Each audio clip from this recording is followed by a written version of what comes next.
All, welcome back to my channel. ഇന്ന് ഞാൻ ചെയ്യാൻ പോകുന്നത് ഒരു ചുരിദാർ ടോപ്പിൻ്റെ കട്ടിങ്ങും അതിൻ്റെ കൂടെ നല്ലൊരു നെക്ക് ഡിസൈനുമാണ്. പോട്ട്ലി ബട്ടണൊക്കെ വെച്ചിട്ടുള്ള ഒരു നെക്ക് ഡിസൈനാണ്. വീഡിയോയിലേക്ക് കടക്കുന്നതിന് മുമ്പായിട്ട് ചാനൽ ആദ്യമായിട്ട് കാണുന്നവരുണ്ടെങ്കിൽ ഒന്ന് സബ്സ്ക്രൈബ് ചെയ്ത് സപ്പോർട്ട് ചെയ്യണേ. ഇനി നമുക്ക് എങ്ങനെയാണ് ഇതിൻ്റെ കട്ടിങ് ചെയ്യുന്നതെന്ന് നോക്കാം. അതിനായിട്ട് 2.5 മീറ്റർ ക്ലോത്താണ് എടുത്തിരിക്കുന്നത്. ക്ലോത്തിനെ ലെന്ത് വൈസ് രണ്ടായിട്ട് ഫോൾഡ് ചെയ്യുക. അതിനുശേഷം വിഡ്ത്ത് വൈസും ഫോൾഡ് ചെയ്തിടുക. വിഡ്ത്ത് വൈസ് ഫോൾഡ് ചെയ്യുമ്പോൾ നമുക്ക് എത്ര വിഡ്ത്ത് ആവശ്യമുണ്ടോ അതിനനുസരിച്ചിട്ട് ഫോൾഡ് ചെയ്തിട്ടാൽ മതി. ഞാനിവിടെ 13 ഇഞ്ചിലാണ് ഫോൾഡ് ചെയ്തിട്ടിരിക്കുന്നത്. ഒരു സൈഡിൽ ലെന്ത് വരുന്നത് എത്രയാണെന്ന് നോക്കാം. അത് 49 ഇഞ്ചാണ് ഒരു സൈഡിൽ ലെന്ത് വരുന്നത്. ഞാൻ അത്ര തന്നെ ലെന്ത് എടുക്കുന്നുണ്ട്. ഇനി നമുക്ക് ബാക്കിയുള്ള മാർക്കിംഗ് ചെയ്യാം. 7 ഇഞ്ചാണ് ഷോൾഡർ മാർക്ക് ചെയ്യുന്നത്. ആം ഹോള് 7.5 ഇഞ്ചുമാണ് മാർക്ക് ചെയ്യുന്നത്. ആം ഹോള് 7.5 ഇഞ്ച് മാർക്ക് ചെയ്തതിന് ശേഷം ഈ 2 പോയിൻറ്റ്സും ജോയിൻ ചെയ്യാം. അതിനുശേഷം നമുക്കിനി ചെസ്റ്റ് മാർക്ക് ചെയ്യാം. 9.5 ഇഞ്ചാണ് ചെസ്റ്റ് റൗണ്ട് മാർക്ക് ചെയ്യുന്നത്. 38 ഇഞ്ചാണ് ചെസ്റ്റ് മെഷർമെൻറ്റ്. അതിനെ 4ആയിട്ട് ഡിവൈഡ് ചെയ്യുമ്പോഴാണ് 9.5 ഇഞ്ച് കിട്ടുന്നത്. അതിൻ്റെ കൂടെ സീം എലവൻസും ആഡ് ചെയ്യുക. ഞാനിവിടെ 2 ഇഞ്ചാണ് സീം എലവൻസ് മാർക്ക് ചെയ്യുന്നത്. ഇനി ഒരു ഷോൾഡർ സ്ട്രോപ്പായിട്ട് ഒരു 1/2 ഇഞ്ചും മാർക്ക് ചെയ്യാം. നെക്ക് വിഡ്ത്ത് 3.25 ഇഞ്ചാണ് മാർക്ക് ചെയ്യുന്നത്. അത് മാർക്ക് ചെയ്യാം. മാർക്ക് ചെയ്തതിന് ശേഷം ഷോൾഡർ സ്ലോപ്പിലേക്ക് ചരിച്ച് വരച്ചെടുക്കാം.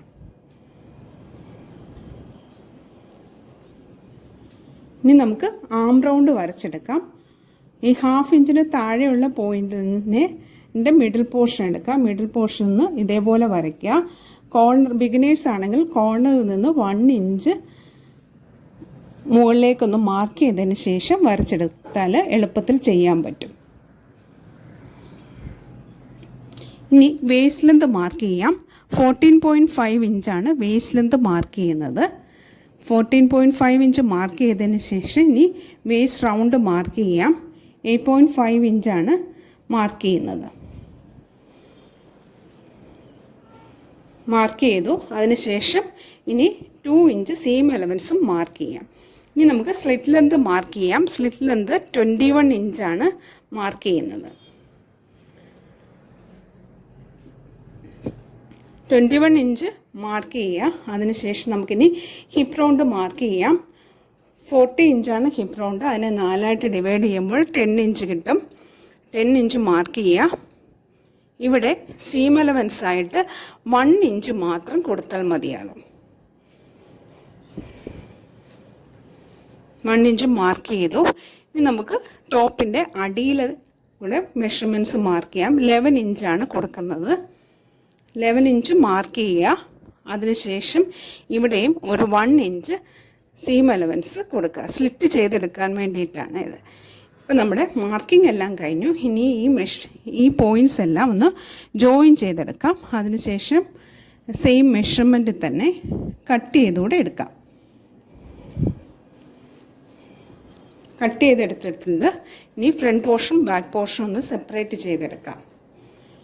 ഇനി ബാക്കിയുള്ള ക്ലോത്തിനെ 2ആയിട്ട് ഫോൾഡ് ചെയ്തു. ഒരു 4 ലെയറായിട്ടാണ് ഉള്ളത്. 1 ലെയറിന് 9.5 ഇഞ്ചാണ് വിഡ്ത്ത് വേണ്ടത്. ലെന്ത് വേണ്ടത് 18 ഇഞ്ചാണ്. 18 ഇഞ്ച് മാർക്ക് ചെയ്യുക. അവിടെ ഒരു സ്ട്രെയിറ്റ് ലൈൻ വരച്ചു എടുക്കുക. 18 ഇഞ്ച് മാർക്ക് ചെയ്തതിന് ശേഷം ഒരു സ്ട്രെയിറ്റ് ലൈൻ വരച്ച് കട്ട് ചെയ്തെടുക്കാം. കട്ട് ചെയ്തെടുത്തതിന് ശേഷം നമുക്ക് സ്ലീവിന് ബാക്കിയുള്ള മെഷർമെൻറ്റ്സ് എല്ലാം കൊടുക്കാം.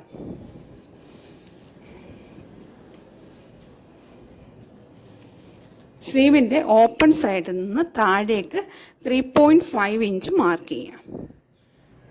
സ്ലീവിൻ്റെ അടിയിലായിട്ടൊരു 7 ഇഞ്ചും മാർക്ക് ചെയ്യാം. ഇനി നമുക്ക് മുകളിലത്തെ പോർഷനിൽ സ്ലീവിൻ്റെ ഷേപ്പിൽ ഇതേപോലെ ഒന്ന് ചരിച്ച് വരച്ചെടുക്കാം. അതിനുശേഷം ഈ 2 പോയിൻറ്റ്സ് ഒന്ന് ജോയിൻ ചെയ്തെടുത്ത് കട്ട് ചെയ്തെടുത്തു. നെക്ക് ചെയ്തെടുക്കാനായിട്ട് പാൻറ്റിൻ്റെ ക്ലോത്ത് എടുത്തു. അതിനെ ഇതേപോലെ കോർണർ സൈഡിൽ ഒന്ന് ഫോൾഡ് ചെയ്തിടുക.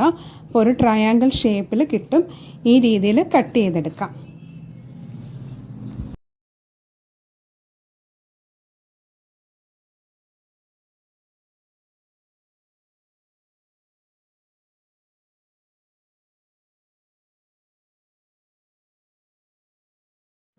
കട്ട് ചെയ്തെടുത്തു. ഇനി ക്ലോത്തിനെ ഒന്ന് രണ്ടായിട്ട് ഡിവൈഡ് ചെയ്തെടുക്കാം. മിഡിൽ പോർഷനും കൂടെ ഇതേപോലെ ഒന്ന് കട്ട് ചെയ്തെടുത്തിട്ടുണ്ട്.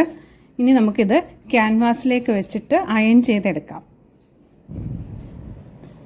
അങ്ങനെ അയൺ ചെയ്തെടുത്തിട്ടുണ്ട്. ഇനി നമുക്ക് നെക്ക് എങ്ങനെയാണ് ചെയ്യുന്നതെന്ന് നോക്കാം. 2 പീസ് ക്ലോത്തിനും നെക്ക് ലെന്ത് മാർക്ക് ചെയ്യാം. 6 ഇഞ്ചാണ് നെക്ക് ലെന്ത് കൊടുക്കുന്നത്. 6 ഇഞ്ച് മാർക്ക് ചെയ്യാം. കട്ട് ചെയ്ത പോർഷനിലാണ് നെക്ക് ലെന്ത് മാർക്ക് ചെയ്ത് പോട്ട്ലി ബട്ടൺ വെച്ച് കൊടുക്കുന്നത്. ഇത് ലെഫ്റ്റ് സൈഡ് ക്ലോത്താണ്. അതിലേക്ക് പോട്ട്ലി ബട്ടൺസ് ഇതേപോലെ വെച്ച് അറ്റാച്ച് ചെയ്തെടുക്കാം. പോട്ട്ലി ബട്ടൺ വെക്കുമ്പോൾ സിംഗിൾ ഫൂട്ട് ഇട്ടാണ് ചെയ്യുന്നത്. 2-3 സ്റ്റിച്ച് കൊടുത്ത് ഒന്ന് അറ്റാച്ച് ചെയ്തെടുക്കാം. വീഡിയോയിൽ കാണുന്ന പോലെ ചെയ്തെടുക്കാം. ഒരു സൈഡിൽ ചെയ്തെടുക്കാം.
ഇങ്ങനെ ലെഫ്റ്റ് സൈഡ് ക്ലോത്ത് ഫുള്ളായിട്ട് പോട്ട്ലി ബട്ടൺസ് വെച്ച് കൊടുക്കുക.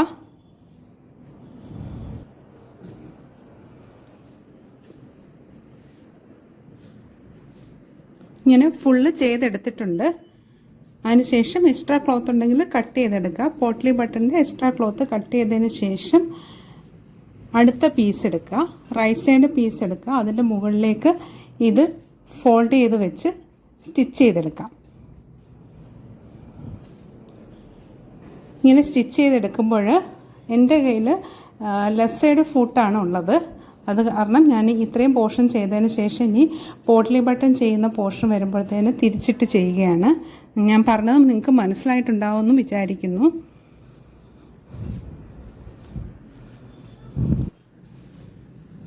ഫൂട്ട് ലെഫ്റ്റ് സൈഡ് ഫൂട്ട് ആയതുകൊണ്ടാണ് ഞാനിപ്പോൾ തിരിച്ചിട്ട് സ്റ്റിച്ച് ചെയ്തെടുക്കുന്നത്. പോട്ട്ലി ബട്ടൺ അല്ലെങ്കിൽ സ്പോഞ്ച് വെച്ചിട്ടാണ് ചെയ്തേക്കുന്നുണ്ട്. അത് അമങ്ങി പോകാനുള്ള ചാൻസ് ഉണ്ട്. അതുകൊണ്ടാണ് ഇങ്ങനെ ചെയ്തെടുക്കുന്നത്. ഇങ്ങനെ 2 ക്ലോത്തും തമ്മിൽ അറ്റാച്ച് ചെയ്തെടുക്കാം.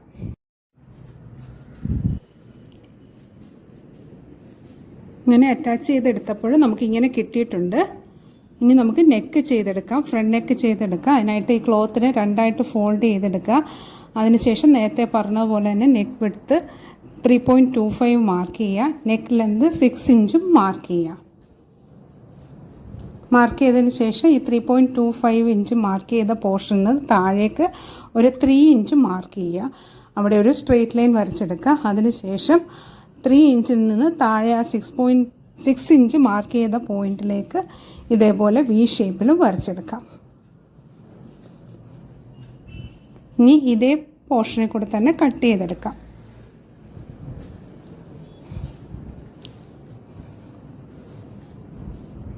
ഇങ്ങനെ കട്ട് ചെയ്തെടുത്തിട്ടുണ്ട്. നമ്മുടെ നെക്ക് റെഡി ആയിട്ടുണ്ട്. ഇനി നമുക്കിത് ഫ്രണ്ട് പോർഷനിലേക്ക് അറ്റാച്ച് ചെയ്ത് കൊടുക്കാം. അതിനായിട്ട് ഫ്രണ്ട് പോർഷൻ്റെ ഉൾവശത്തേക്ക് നെക്ക് വെച്ച് കൊടുക്കാം. നെക്ക് വെച്ച് ഇതേ ഷേപ്പിൽ സ്റ്റിച്ച് ചെയ്തെടുക്കാം. ഒരു 4 ഇഞ്ച് ഗ്യാപ്പ് വിട്ടതിന് ശേഷം ഇതേ ഷേപ്പിൽ തന്നെ സ്റ്റിച്ച് ചെയ്യുക. ഈ ഒരു പോർഷൻ വരുമ്പോൾ നീഡിൽ കുത്തി നിർത്തി ക്ലോത്ത് തിരിച്ചിട്ട് സ്റ്റിച്ച് ചെയ്തെടുക്കാം.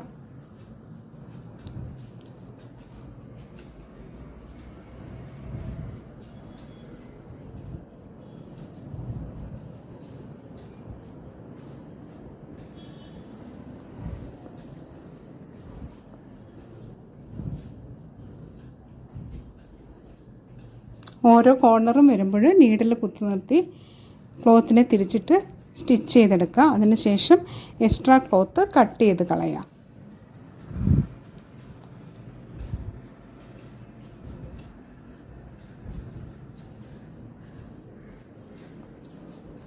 എക്സ്ട്രാ ക്ലോത്ത് കട്ട് ചെയ്ത് കഴിഞ്ഞു. അതിനുശേഷം സ്റ്റിച്ച് കൊള്ളാത്ത രീതിയിൽ ചെറിയ കട്ട്സ് ഇട്ട് കൊടുക്കുക. 3 കോർണറിലും ഓരോ കട്ടിട്ട് കൊടുത്ത് ഈ ക്ലോത്തിനെ നല്ല സൈഡിലേക്ക് തിരിച്ചിടുക. തിരിച്ചിട്ടതിന് ശേഷം അരികിൽ കൂടെ ഒന്ന് ടോപ്പ് സ്റ്റിച്ച് ചെയ്തെടുക്കാം. ഇവിടെയും ഓരോ കോർണേഴ്സും വരുമ്പോൾ നീഡിൽ കുത്തി നിർത്തി ക്ലോത്തിനെ മറിച്ചിട്ടതിന് ശേഷം സ്റ്റിച്ച് ചെയ്തെടുക്കാം.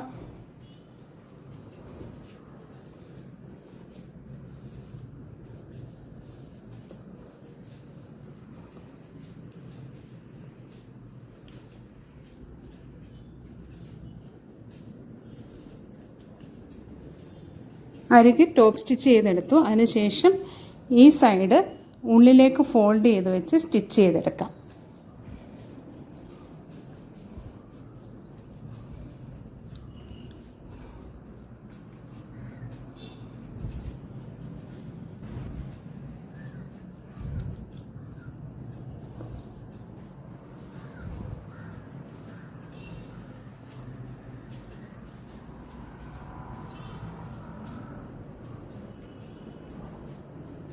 ഈ കോർണർ വരുമ്പോൾ നീഡിൽ കുത്തി നിർത്തി അടുത്ത സൈഡിലേക്ക് എടുക്കുക. അതിനുശേഷം ആ കോർണർ ഒന്ന് നേരെ ആക്കി കൊടുക്കുക. അറ്റം ഒന്ന് ഉള്ളിലേക്ക് ഫോൾഡ് ചെയ്ത് കൂടെ വെച്ച് സ്റ്റിച്ച് ചെയ്തെടുക്കാം.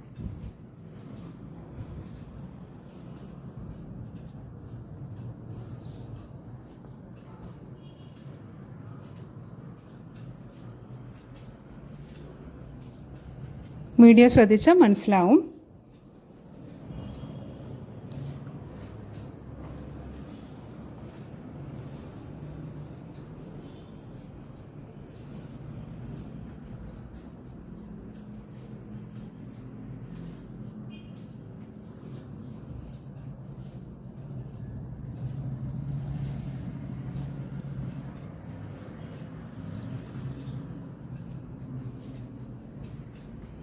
ഈ സൈഡ് കൂടെ സ്റ്റിച്ച് ചെയ്തെടുക്കുക.